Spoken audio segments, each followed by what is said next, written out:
I was locked out of my own house by the woman I trusted the most. That was the first thing running through my mind the day everything changed. Because if someone told me last year that my wife would look me dead in the eye and say, "You don't live here anymore," while my kids stood behind her crying, I would have laughed. I would have said they were crazy. I would have said my wife would never do something like that. But this is the story of how I learned that sometimes the person you built your home with is the one who pushes you out of it. My name is Daniel, I'm 38, and for most of my adult life, I believed I was living the American dream.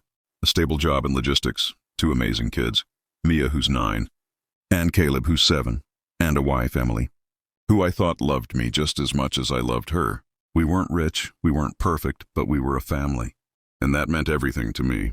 It all started on a Thursday afternoon. I came home early from work because I wanted to surprise my kids with ice cream after school. I remember pulling into the driveway smiling like an idiot, thinking about how excited they'd be. But when I got to the front door, my key didn't work. I tried again and again. At first I thought maybe the lock jammed, but then I saw something that made my stomach drop, the brand new smart lock installed on the door. I hadn't approved that. I hadn't heard a word about it. And that's when I knocked. The door opened just a crack and Emily stood there. Her hair was messy, her eyes were cold, and her whole face looked tired. Not physically tired, and emotionally drained. The type of look that told me something had been building for a long time behind my back. She didn't say hi. She didn't ask why I was home early. She didn't even open the door fully.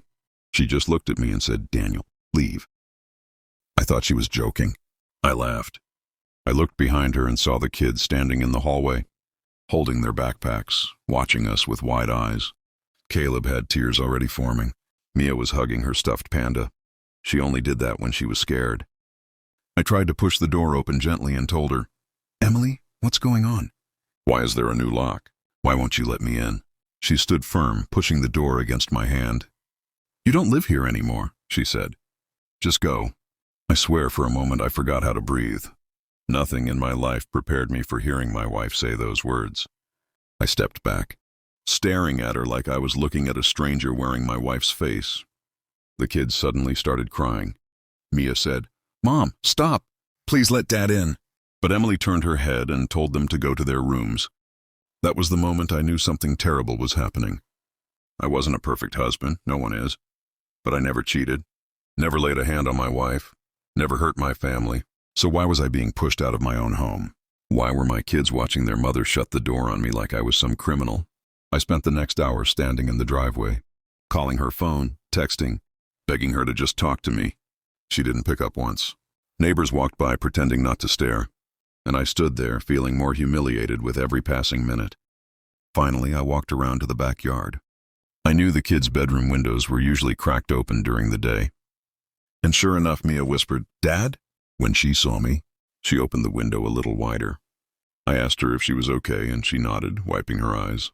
Then she whispered something I'll never forget. "Mom's been talking to someone." My heart sank. "Talking to who?" She swallowed hard. "A man." I froze. That one sentence hit harder than anything Emily had said to me. I asked Mia to be honest with me, and she said she'd been hearing her mom arguing with someone on the phone late at night. Someone she called baby, someone she told.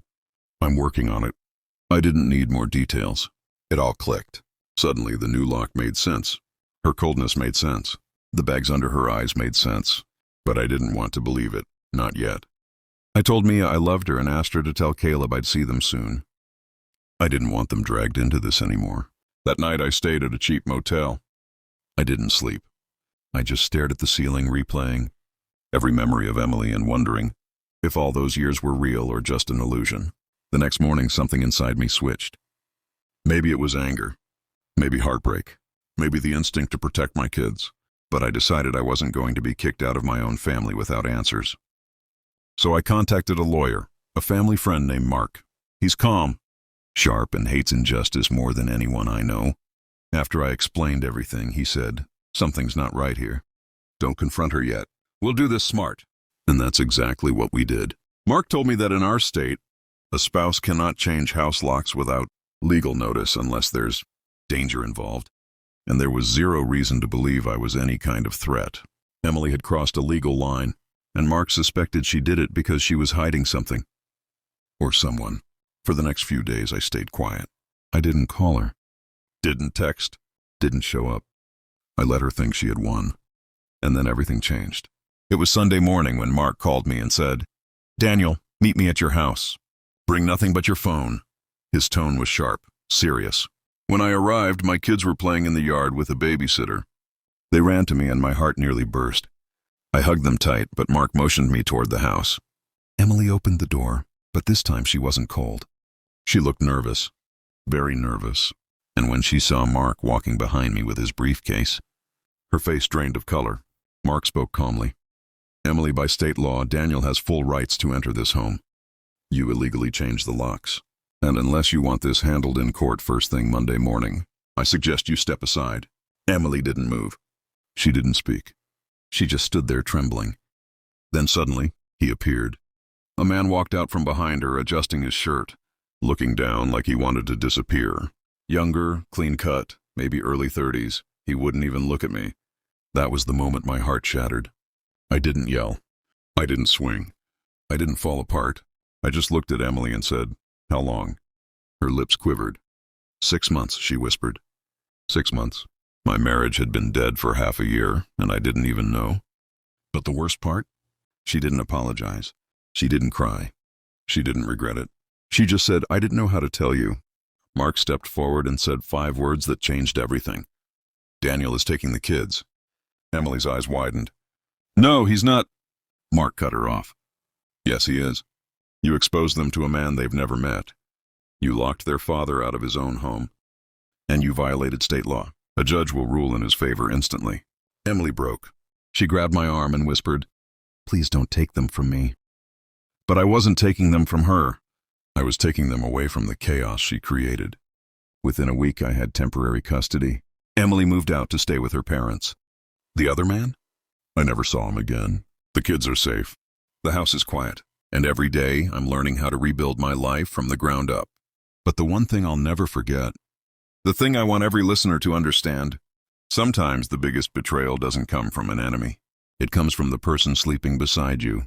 And surviving that, that's the true test of strength.